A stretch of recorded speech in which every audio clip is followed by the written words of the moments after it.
Race. What if the first vampire wasn't born of darkness? What if he was never bitten, never cursed, never damned? What if the first creature who craved blood came not from the pits of hell, but from the heavens above? A child born of love, not lust. A soul shaped not by sin, but by sorrow. Before Dracula, before Carmilla, even before Lilith whispered her name into the wind, there was Seraphil, the one whose very existence fractured the divine order.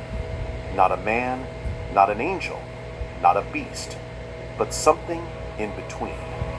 A being conceived by mercy and punished for compassion. You've likely never heard his name, and that is not by accident. He was erased, not forgotten. Tonight, we uncovered the truth heaven buried. Welcome to Occult Chronicles.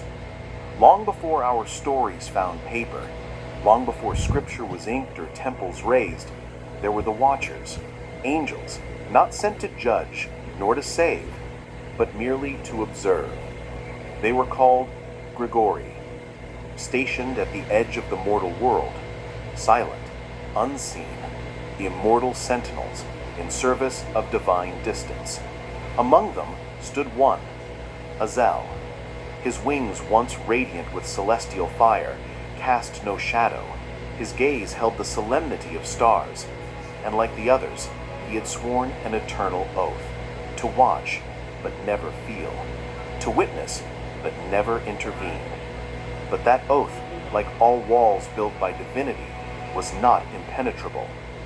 For as Azel lingered across centuries, watching empires rise and mothers bury children beneath frozen earth, something ancient stirred inside him, something heaven had long tried to bury: empathy. He saw mortals not as dust with breath, but as poetry wrapped in pain. He heard their prayers not as noise, but as unanswered songs, beautiful and breaking. And so he began to drift closer, not in defiance, but in mourning. He walked among them in veiled form, silent beside widows, present beneath gallows, unseen but aching, until one night, in a forest swallowed by winter and snow, he found her, a nameless girl, no prophet, no saint, just a dying child, barely more than a whisper in the wind. Her breath was fading, her body broken by fever. She collapsed beneath an ancient cedar, hands outstretched towards a sky that never answered. But Azel did. In that moment, he shattered eternity's first law. He knelt, he wept, and he sang the song of restoration, a hymn never meant for mortal ears, a melody older than stars, a sound only sung once before at the dawn of creation. And it brought her back. Light poured through her like golden fire. Her eyes opened, her lungs remembered breath, and Azel fell, not from heaven's wrath, but from its silence. His halo shattered, his name was scorched from celestial scrolls. His wings ignited, not in glory, but in white flame. And in the eyes of heaven, he ceased to exist, not cast into hell, not devoured by demons, but exiled into silence. A shadow wandering earth, a forgotten one who broke no law, except the one that forbade mercy. And the girl? She lived. She never saw him again, only remembered him in dreams. But a few weeks later, as she lay beneath straw and starlight, her hands touched her stomach. She was with child. What if the first vampire was made, not born? Born of love the heavens refused to permit, and cursed not for evil, but for existing. This is where his story begins. Part 2, The Forbidden Child. He was born beneath a silent moon, no midwife, no witnesses. only snow drifting quietly against the door. The wind outside howled like a mourning spirit. The stars refused to watch. Even the trees stood still, as though nature itself hesitated to witness what was being born. His mother, Eliah, lay alone in a candle-lit hut, clutching the child to her chest. She didn't scream, she didn't cry, because deep inside she knew this was not an ordinary child. She would later claim the name came to her in a dream, Seraphil, the flame that weeps. From the moment he drew breath, the world shifted. He didn't cry, he didn't flail, he simply exhaled, slow and ancient, as though the act of breathing was not new, but remembered. Eliah looked into his eyes, and they were unlike any human's, pale, silver, almost luminous, not with light, but with memory. It was as if this child had seen stars before he saw sunlight, and far beyond the tree line, Azel watched, a shadow among shadows, the father whose hands had never held his son, the fallen who dared not be seen. He stood for hours in the cold, breath still, eyes unblinking. He said no words, he gave no blessing, but he stayed, because this child was his last tether to heaven. Years passed. Seraphel grew, but not like other children. He never cried, never caught a fever, never lost a single tooth. He would sit for hours in silence, staring at the fire as if listening to something beyond the flame. Wolves approached him without fear. Birds perched on his shoulder like familiars. And when other children played with sticks and stones, he would trace ancient symbols in the dirt, symbols no one had taught him. The villagers began to whisper. They said Eliah had lain with spirits, that her son bore no soul, that he was touched by the old gods, or worse, the fallen ones. They avoided him on the road, crossed themselves when he passed, but no one dared harm him. For some reason, they couldn't. And through it all, Eliah remained her shield. She loved her son with a fierce, quiet fire. And though she saw the changes, the stillness, the strength, the hunger, she never turned away. Even when he began to lose interest in food, even when he stopped sleeping, even when he began to whisper in a language no one else understood. Then came the night of the storm. Lightning cracked the sky like a whip. The wind screamed, the old trees bent and groaned. Inside their cottage, Seraphel lay by the hearth, pale and trembling. His mother cradled him, whispering prayers to gods she no longer believed in. She begged the stars, the sky, even the silence to let him live. And something listened, because just before dawn, Seraphel awoke, but he was no longer just a boy. He rose slowly, like something ancient reawakening. His eyes glowed faintly, not with fire, but with hunger. He looked at Eliah, and she smiled, because in that moment she recognized something. Not fear, not evil, but pain. She reached for him, and he fed. There was no scream, no struggle, only a breath and a fading heartbeat. He held her body as her blood soaked his lips, and when he looked into the fire, he saw no reflection. For the first time, he wept. Outside the cottage, Azel stood in silence, rain dripping from his hood. He had felt it, a shift in the fabric of being. The hunger had awakened. His son had crossed a threshold no being was ever meant to cross.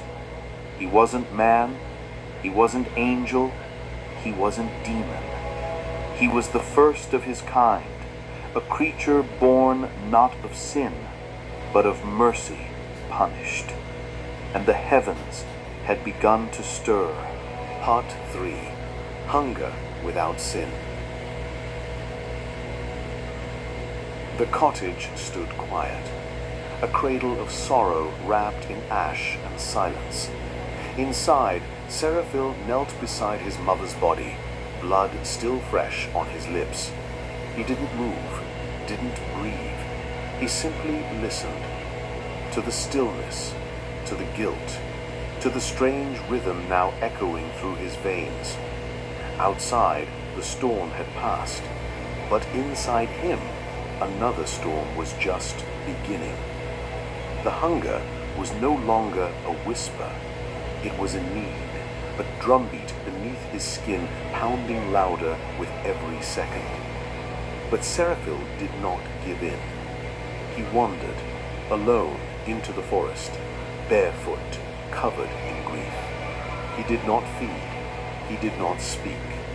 For 7 days he walked, through rain, through wind, through dreams that were not his own.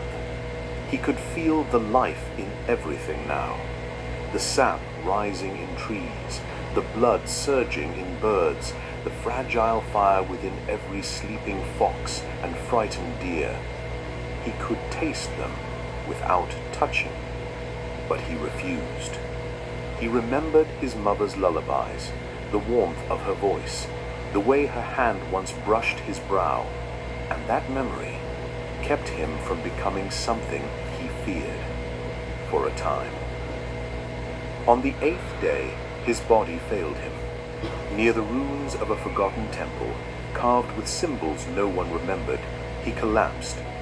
His skin turned gray, his heartbeat slowed to a whisper, and his soul hovered, suspended between thirst and death. That's when they found him. 2 men, drunk, dirty, hungry for coin. They thought he was a dying noble boy, a soft target, an easy prize.